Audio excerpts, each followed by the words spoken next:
Hi guys, welcome to my new mini blog. Sunday আমরা গিয়েছিলাম long ড্রাইভে। Mainly আমাদের দেশি লেনে ডিনার করার প্ল্যান ছিল।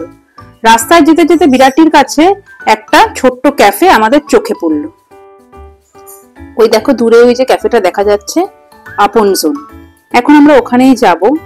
চলো তোমাদের ভেতরে গিয়ে ক্যাফেটা ভালো করে দেখাবো।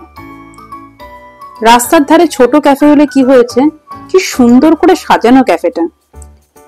এই ক্যাফেটা আসলে বিরাটির কাছাকাছি। আচ্ছা, তোমরা যারা মধ্যমগ্রামে থাকো বা বিরাটিতে থাকো, তারা কে কে ক্যাফেটায় গেছো কমেন্টে জানিও কিন্তু। শীত শীত পড়ছে বেশ, এই সময় ক্যাফেতে বসে গরম গরম কফি খাওয়ার মজাই আলাদা।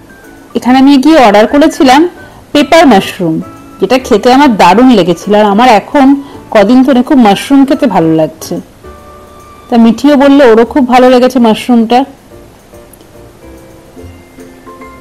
তারপর এই দেখো চলে এসছে আমাদের কফি।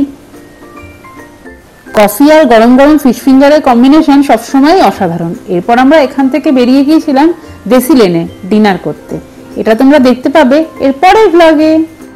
আজকের ভ্লগ এখানেই শেষ হলো। তোমরা সবাই খুব ভালো থেকো। টাটা।